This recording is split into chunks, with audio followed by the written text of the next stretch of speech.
The Scott Horton Show is brought to you by the Future Freedom Foundation at fff.org. Join the great Jacob Hornberger and some of the best writers in the libertarian movement like James Bovard, Sheldon Richman, Anthony Gregory, Wendy McElroy, and more for a real individualist take on the most important matters of peace, liberty, and prosperity in our society. That's the Future Freedom Foundation at fff.org. Hey y'all, Scott here. As you know, I've been laid off from antiwar.com, and I've embarked on a mission to make this show into a real business. And as you can tell, I've been doing all right at lining up some sponsors, and some great ones at that. But it isn't enough, so the perpetual fund drive rolls on. The Scott Horton Show needs donors and more advertisers if the show is to outlast my meager savings. So please, stop by scotthorton.org/donate. You can make single donations or sign up for a monthly subscription with PayPal. You don't need an account with them to do so. Or use Google Wallet, WePay.com, Give.org, and now even accepting Bitcoins. And if you own or represent a company or organization interested in sponsoring the show, please email scott@scotthorton.org so we can work it out. That's scotthorton.org/donate. And thanks. Hey everybody, Scott Horton here for LibertyStickers.com. If you're like me, then you're right all the time, surrounded by people in desperate need of correction. Well, we can't all have a radio show, but we can all get anti-government propaganda to stick on the back of our trucks. Check out LibertyStickers.com. Categories include anti-war, empire, police state, libertarian, Ron Paul, gun rights, founders quotes, and of course the stupid election. That's LibertyStickers.com. Everyone else's stickers suck. Ben Franklin said those who are willing to sacrifice essential liberty for a little temporary safety deserve neither. Hi, Scott Horton here for the Bill of Rights Security Edition from SecurityEdition.com. It's a playing card-sized steel Bill of Rights designed to set off the metal detectors anywhere the police state goes, so you can remind those around you the freedoms we've lost. And for a limited time, get free shipping when you purchase a frequent flyer pack of 5 Bill of Rights Security Edition cards. Play a leading role in the security theater with a Bill of Rights Security Edition from SecurityEdition.com. All right, y'all, welcome back to the show. I'm Scott Horton. My website is scotthorton.org. We're streaming live from there, and I keep all my interview archives there, and I keep all my full show archives there, and I keep my blog there, scotthorton.org. And you can find me on Facebook, Twitter, and YouTube at /Scott Horton Show. And our next guest is the great Eric Margolis. EricMargolis.com is his website, spelled like Margolis. And check out his books at whatever website you like to buy books from. War at the Top of the World and American Raj, Liberation or Domination. Welcome back to the show. How are you doing? I'm just fine, Scott. Scott, glad to be back with you, as ever. Well, good. I'm very happy to have you here.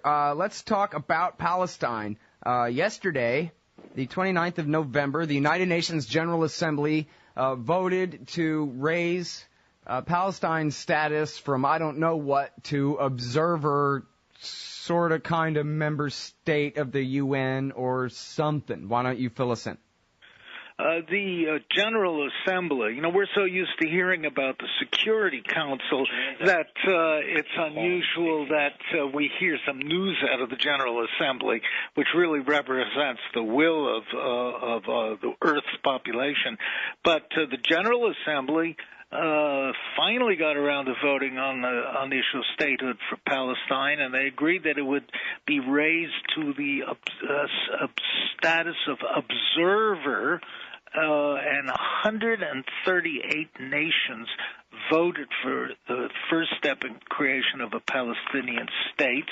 41 abstained, and 9 nations stood shoulder to shoulder and voted against a Palestinian state. And that included such world heavyweights as Panama, Palau, Canada, the Marshall Islands, Nauru, and Micronesia.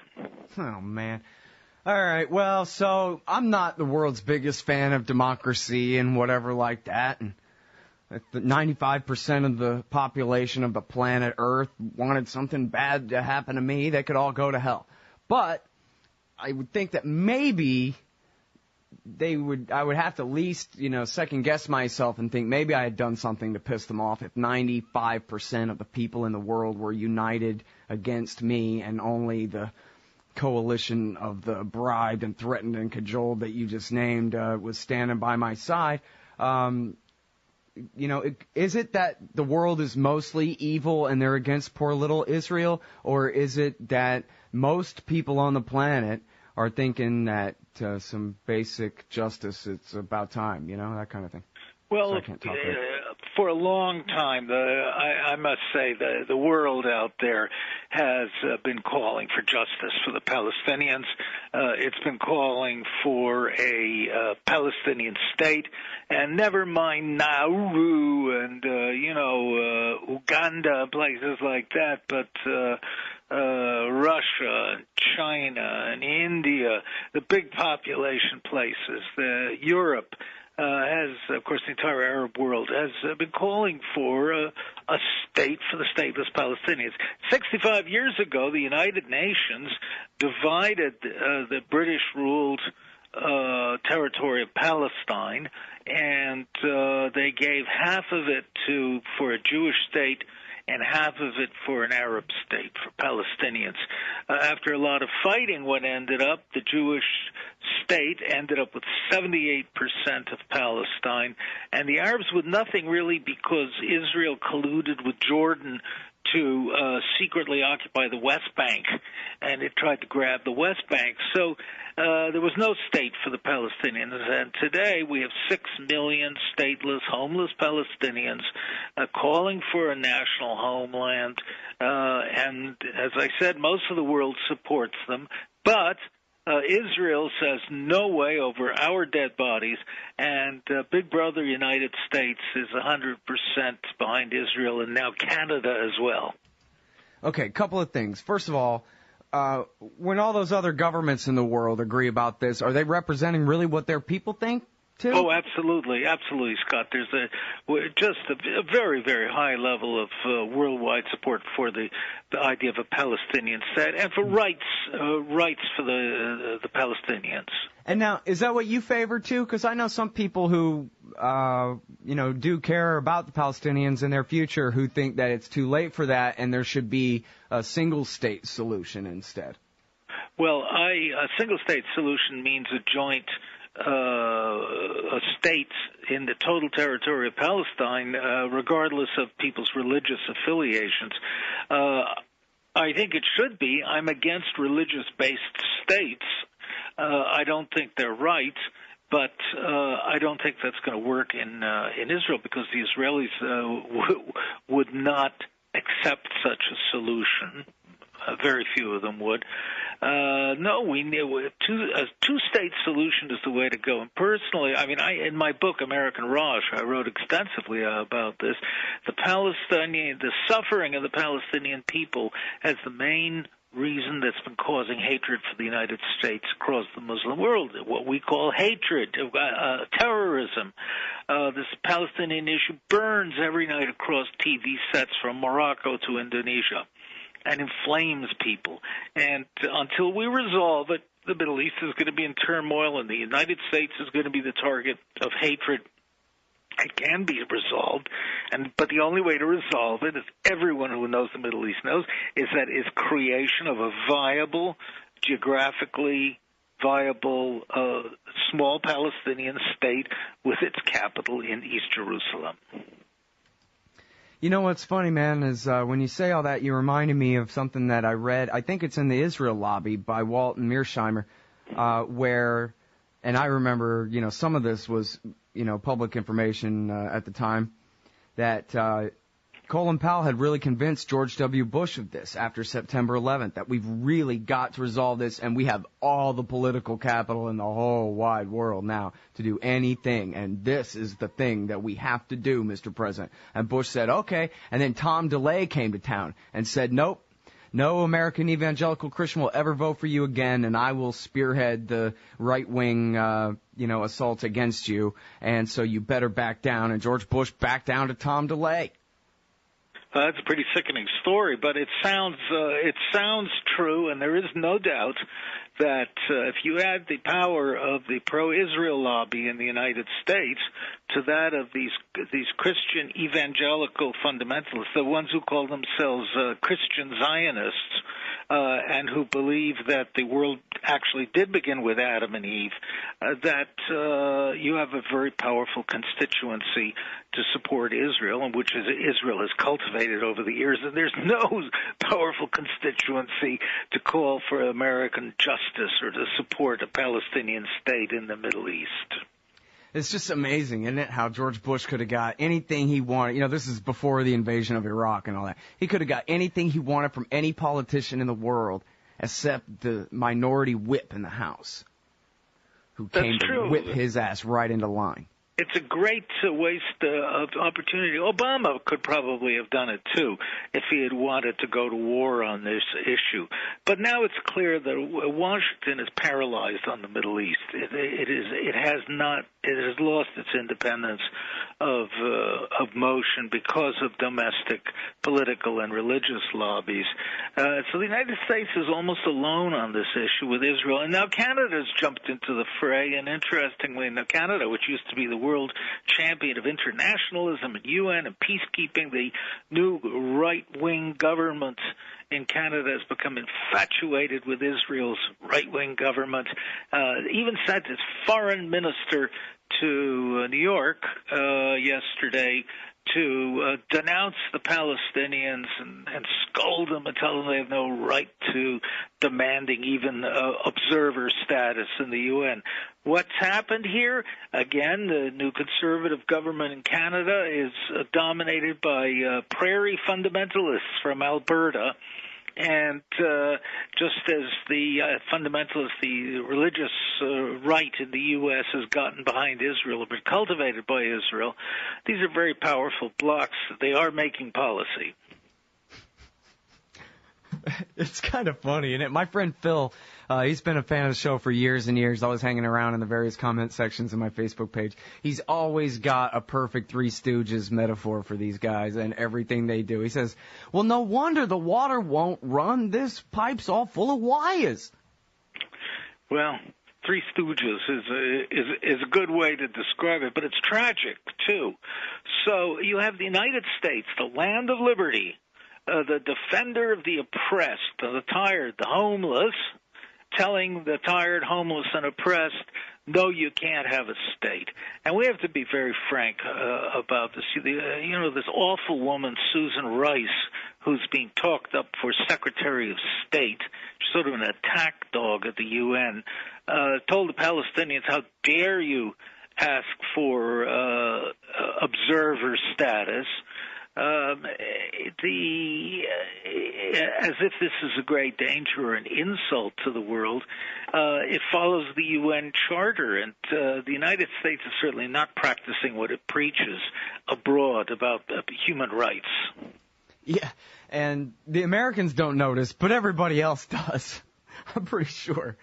They do. So what change does this make? I mean, where the rubber meets the road, I hear mentions of the ICC. Does this mean Hamas is about to indict Benjamin Netanyahu? It could happen. The Israelis are very concerned that the Palestinians, now that they have observer status, may try and present a case to the International Criminal Court that Israel has massively violated the Geneva Conventions on the West Bank and committed other illegal acts. The U.S. will somehow shut this down, I'm sure. But there's definitely this fear. But it's also a sign that the momentum behind Palestinian statehood is growing, and this puts great pressure on Israel now because, the Americans and the Canadians had just told the Palestinians, no, you have to go back to direct negotiations with Israel. Cute, because they know the Israelis the Likud government in Israel has zero intention of ever negotiating an independent Palestinian state. Over our dead bodies, they say. And in fact, and another wrinkle, the Israelis are now saying it's not enough for Hamas and the PLO to recognize the state of Israel, which they have more or less done already. It's that they have to recognize Israel as a Jewish state. That has huge implications. Israel is 20% of Israelis are Muslims and Christians. That's like calling the United States a Protestant nation. Right. But that's what what they're doing. Well, really, is they're just moving the goalpost, right? And if once you say it's a Jewish state, now you have to say it's purple and can stand on its head for longer than anybody else, too. And speak Swahili. Yes, yeah. Exactly. That's what's happening. And meanwhile, of course, the Israelis are building day and night. They're building new settlements and evicting Palestinians from their land and taking their water. So the Israelis plan is obviously to stall and talk still as long as possible until they drive most of the Palestinians out of the West Bank or herd them into camps. Yeah, that was the funny picture going around on Facebook last night, Eric, was the Palestinians, some Palestinians in Bethlehem watching Abu Mazen, what's his other name? Abbas, give his speech at the United Nations. And they're watching it projected on the giant apartheid wall, snaking throughout the West Bank, cutting off the Palestinians from their property and surrounding all the settlements there. And then, the news is this morning that they've just announced unilaterally, that they're going to build a whole, I don't know how many thousands of new parts of colonies anyway, if not brand new colonies on the West Bank. That's right. It goes on, and Israel is hell-bent on clearing everything out it can. And the Likud party, since its founding in the 1920s, or what it used to be called back then, has never agreed to a Palestinian or sharing Palestine. It's Jewish from the sea to the Jordan River, and there is a school of thought put forth originally mentioned by Moshe Dayan. I talk about it in my book. That said that no Israeli in the current generations has the right to define Israel's borders. In other words, that may not even be enough, the Jordan River. Israel may want to go further, and Israel is in such a powerful position now in the Middle East. Its two biggest enemies, Iraq and Syria, have been crushed by American power. The American government has been brought under total control by its pro-Israel groups in the States. Israel can do what it wants. It's got gas offshore now. It's in the catbird seat. So Israel is certainly not in any mood to compromise. Well, now you brought up Syria there. There's a piece from the Global Post today that's citing, the taking of some bases here and some border regions there near Turkey and near Iraq, fighting near the airport in Damascus, and they're saying, hey, maybe Assad's days really are numbered, and this is the end of the regime change. What do you think? I think so, Scott. We're seeing more and more Western sophisticated arms pouring into these opposition groups in Syria. I've said for months now that there are some Western special forces involved in Syria already, and some Turkish special forces. The Syrian military is being ground down. It's having major supply problems, and it can hold on for a while longer, but its capabilities are being sharply reduced. And, of course, the Israelis are delighted because they thought the Syrian army would be their number one enemy, and here its own people are destroying it. Yeah, well, and now to what degree is that true, and to what degree is this just a bunch of, Saudi CIA-paid mercenaries doing Western dirty work? Oh, it's a combination of both, in my view.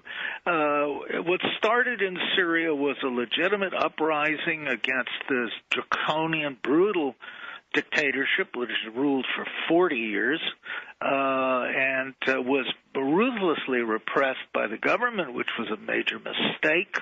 And that then morphed into an armed insurrection that was local initially, but very quickly found support from abroad.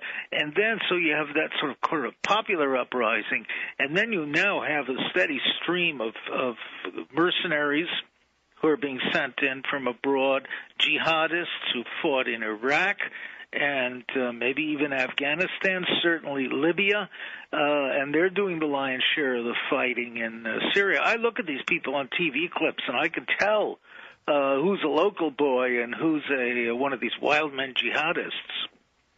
From somewhere else. Yes. Yeah. And they are being supported and financed and armed and paid now by the CIA in a nice twist of irony. So here we've come full circle back to the days of the mid-1980s when I was in Afghanistan and CIA and the Saudi intelligence were financing and arming the Mujahideen. Now we're doing the same thing again, except we're turning them against the Syrian government. Yeah, but don't worry, because there won't be any negative consequences this time. No, until these jihadis pop up somewhere else and start shooting at somebody that we like the Saudis or the Kuwaitis, then they'll be reclassified as terrorists. Yeah, well, this is what Michael Scheuer said years and years ago, the former chief of the CIA's bin Laden unit, about the Iraq war was, man, we had them all exiled in Afghanistan, and you just gave them direct access to the Levant. They're in Iraq now, and they'll be going across that fake border, that non-existent border into Syria, and spreading, and soon you'll have Al-Qaeda, real Al-Qaeda in Lebanon, and with access to Israel even. And why didn't you just keep them in Afghanistan? There were a couple of hundred of them. Well, you shouldn't have overthrown Saddam, you dummies. Well, that's true. Saddam was a cork in the bottle. And I think Assad in Syria will be another cork in the bottle. And we don't know what we're doing. We have ignorant people running U.S. policy in that part of the world. They don't understand the subtleties. And there are political special interests that are making things happen that are not necessarily in the interest of the United States. Anyway, we can now see in retrospect that overthrowing Saddam, I've always said from day one, was a big mistake. His secret police threatened to hang me when I was in Iraq. I have no love for Saddam. But Iraq now is far worse off than it was under Saddam. Well, and this whole time, too, and, I was showing people this thing on the blog at antiwar.com today. Iraqis cannot forget what the Americans have done here, to just try to remind them a little bit of the horror of that war that people try so hard to forget and what those people are still living with there. But now, see, that's a big part of the story, too, right, is that, oops, we accidentally, we empower the Al-Qaeda guys, and the kind of guys who would like to travel to Syria to participate in a revolution in the Sunni regions, but we really gave the lion's share of the country to the Shiite Arabs in alliance with Iran, and then so I think they realized that, right? That's what Seymour Hersh reported back years ago about the redirection, was they finally said, well, we screwed up, and maybe so now we need to, work harder with the Saudis on trying to contain the Shiite revolution that we accidentally just imported into Iraq. And so this thing in Syria is a part of that, right? Even though they're attacking the Baathists there, it's the Shiites that they're attacking there, and it's the Muslim Brotherhood and worse, right, the suicide bomber brigade who stand to inherit the country. Who are suicide bombers now. It's amazing. When a car bomb goes off in downtown Damascus, it's an act of defiance against the oppressive government. When it goes off in Kabul, it's an act of outrageous terrorism. Yeah, and then like you were mentioning, some of these fighters are from Afghanistan and Iraq. So it's the very same guys, in fact, that we're currently fighting in Afghanistan, and that, the government, they're saying at least that the small number of American troops and mercenaries in Iraq are still there for what? For counterterrorism purposes, to help our friend Maliki keep Al-Qaeda down. Well, why not just give them trucks and guns and send them off to Syria? Well, maybe that is what they're doing. And, you've got to remember, too, that there are, I think, 30,000 American troops. They left Iraq, but they just drove down the road to Kuwait, and they're based there now, and with air units attached to them, too. So anytime they want to re-enter Iraq, they just have to get in their trucks, and in probably 6 hours they're in Baghdad. Oh, man, I sure hope that doesn't happen again. Somebody in D.C.'s got to know better than that, but maybe not. But now, so wait a minute, because I'm sorry, there's too many things to cover here, and we just don't have time for them all.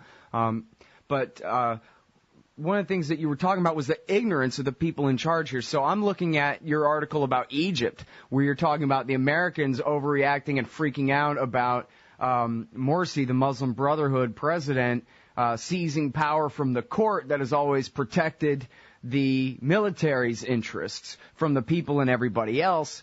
And so they seem to of course they paid Mubarak to torture people to death all day back, they don't mind dictatorship in Egypt. That's certainly not their problem. They seem to be worried that this guy's gaining independence from them. But then what are we sitting here talking about in Syria? We're talking about an American, Saudi, Qatari, Muslim Brotherhood project in Syria. And it obviously, I don't know if in direct alliance with the Muslim Brotherhood in Syria, that's got to be part of it, but certainly for them, since they are the strongest organized leadership among the Sunni Arabs of Syria, if the Damascus government actually falls. Is there a redirection master plan for the Sunnis against the Shiites, or really they are just three-stooging their way through this thing? Or what? I think they're just making it up as they go along. Definitely. It's too complicated, and Washington is too diverse in its power to diffuse in its power to develop a common strategy. It's just hope for the best, and there will be much more influence of the Muslim Brotherhood in Syria because it is the primary underground, and it will cause the Americans a lot of trouble down the line. But who else do they deal with? That's the reason that the U.S. didn't attack Syria a few years ago, which was in the planning stage, was because they said, well, what are we going to do when we invade? What local stooges can we find to run the country for us? And it was the Muslim Brotherhood, and they said, oh, no. Right. But then that was the calm, patient wisdom of George W. Bush. But now we have these reckless Democrats in there. Yes, I don't think anybody, really, Democrats or Republicans, really knows what to do. We've got all these sofa samurais advising the government on policy there. It's very worrisome. We have the commanding generals with girls under their desks performing acts of valor on them. It's just it worries me. The best thing to do in a place like that, get out. Yeah. Well, so now specifically about Morsi's seizure of powers, what do you have to say about that? Because I was just kind of putting words in your mouth there to make a different point, but I think I was pretty much getting it right. Yes, you were. Morsi, Morsi was president, and there was the first democratic election in Egypt, and that was all to the good. However, the entire dictatorship structure, the courts, academia, the media, were the schools and the religious establishment were still the Mubarak era people. And they have been fighting tooth and nail to resist Morsi. He'd beaten the army, he pushed them back out of power, but he was left now with all these bureaucrats. You can't really call them right-wing because it's not a good label, but I can't find any better ones. So all these kind of right-wing Mubarak dictatorship clones who were fighting him. So the Morsi frustration after fighting them ever since he got into power, and even before, and particularly the judges who kept saying, no, you can't do it, and dissolving the parliament, he said, I'm taking over until we have a constitution written and a parliament constituted, and then I'm going to go back to being Mr. Nice Guy again. Whether that happens or not, it remains to be seen. Yeah, well, I'm not going to bet on it, but, I guess it's sort of like the thing with Syria. I think probably a casual listener of this show might think I was on the side of the dictatorship in that one or something like that. I'm against any politician anywhere in the whole wide world. I'm just against American intervention over there because I figure, even if they meant well, I mean, obviously, I'm against taxation and all the rest of it, but if I accepted a lot of their premises for, well, something terrible is happening and something's got to be done and whatever, and that they meant well and thought that they could make the changes that they want to make, then my argument still would be that the changes they want to make actually are terrible distortions in the amount of power that any one group in any of these countries would actually have, and that all they're doing is setting everybody up for their Saigon moment. The same thing they're doing in Afghanistan now. That Northern Alliance is still going to lose one day. We're just putting it off. And same kind of thing would happen in Syria right now. Whoever it is that comes out on top, it's not going to be who would have if it wasn't the CIA, and they're screwing around. Well, remember Osama bin Laden's strategy. The only way to drive Americans out of their domination of the Middle East, or what I call the American Raj, is to draw them into scores of small conflicts and bleed them until they're too weak and too bankrupt to try and hold on to this region anymore. And we're well on the way. Look, American troops, after the great victory of Afghanistan, mission accomplished against al-Qaeda, which never numbered more than 300 men to begin with, we now have little so-called al-Qaeda clones in Iraq and in Syria and in Yemen and Djibouti and Uganda and Mali and you name it. It's hard to keep up. Yeah, well, don't worry, because they're going to keep trying. And we'll have plenty to keep talking about, unfortunately. That's right. Yeah, well, we have it's too bad that every anti-Western, anti-American group, and there are many, that pops up, we immediately branded al-Qaeda because it's too hard to explain to readers or viewers that this is the Popular Front for the Liberation of Southern Burkina Faso, which is angry at the Northerners who are in league with the Easterners. One quick label. Right, yeah. Al-Qaeda. And, of course, it suits them, too. They go, yeah, exactly. We're like Zawahiri. Fear us. Rah. That's right. We want attention. We're part of the Islamo-fascist caliphate taking over the entire planet, and you can't stop us. That's exactly right. I noticed this years ago. In fact, I think I put it in my first book, that these little 2-by-nothing places, and I saw it happen with Gaddafi, particularly in Libya.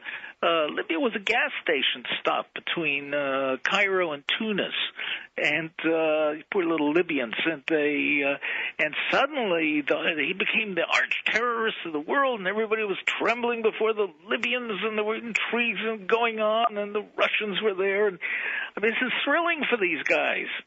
They lead boring lives, and they're 2-by-nothing places, and suddenly they're on the world stage, and everybody loves being on TV. Yep, exactly. Or on Scott Horton's show. Yeah, well, that's what I ought to do is get al-Qaeda in the Islamic Maghreb on the show, but then I'm afraid that even an interview would count as material support, and then I would disappear into a legal black hole ghost prison, and I'd never get to interview you again. Oh, my God, I'll probably be there next to you. Yeah, exactly. That's actually what I'm looking forward to when the police state finally quits pretending there's a constitution and all that. At least I'll be in the death camp with all my favorite writers, and we'll have good times to look back on. Gives me something to look forward to. Absolutely. That would have been funnier if it was original. I actually said that first to Jim Bovard like 9 years ago, so it's a pretty worn-out joke by now. I'm sorry, Eric. Everybody, that is the great Eric Margolis. EricMargolis.com, spelled like Margolis. EricMargolis.com, and you can read him oftentimes at LouRockwell.com, and check out his books, War at the Top of the World and American Raj, Liberation or Domination. We got Jeff Patterson from the Bradley Manning Support Network coming up next. Hey y'all, Scott Horton here. After the show, you should check out one of my sponsors, WallStreetWindow.com. It's a financial blog written by Mike Swanson, a former hedge fund manager who's investing in commodities, mining stocks, and European markets. Mike's site, WallStreetWindow.com, is unique in that he shows people what he's really investing in, updating you when he buys or sells in his main account. Mike's betting his positions are going to go up due to the Federal Reserve printing all that money to finance the deficit. See what happens at WallStreetWindow.com. In an empire where Congress knows nothing, the ubiquitous DC think tank is all. And the Israel lobby and their neocon allies must own a dozen. Well, Americans have a lobby in Washington, too. It's called the Council for the National Interest at councilforthenationalinterest.org. They advocate for us on Capitol Hill. Join CNI to demand an end to the U.S.-sponsored occupation of the Palestinians and an end to our government's destructive empire in the Middle East. That's the Council for the National Interest at councilforthenationalinterest.org. Hey ladies, Scott Horton here. If you would like truly youthful, healthy, and healthy-looking skin, there is one very special company you need to visit, Dagny & Lane at dagnyandlane.com. Dagny & Lane has revolutionized the industry with a full line of products made from organic and all-natural ingredients that penetrate deeply with nutrient-rich ionic minerals and antioxidants for healthy and beautiful skin. That's Dagny & Lane at dagnyandlane.com. And for a limited time, add promo code SCOTT15 at checkout for a 15% discount. Hey folks, Scott Horton here for Veterans for Peace at veteransforpeace.org. I'm not a vet, but if you are, I'd like to ask you to consider joining Veterans for Peace. As you know, in matters of foreign wars, the veterans' voice is given much more weight. Well, Veterans for Peace is making veterans' voices heard in ways and places where they can really make a difference. There are more than 175 chapters of Veterans for Peace in all 50 states, working hard to eliminate nuclear weapons, seek justice for veterans and victims of war, and abolish war as an instrument of American national policy. It's the peace vets versus the chicken hawks. Join up the good fight at veteransforpeace.org.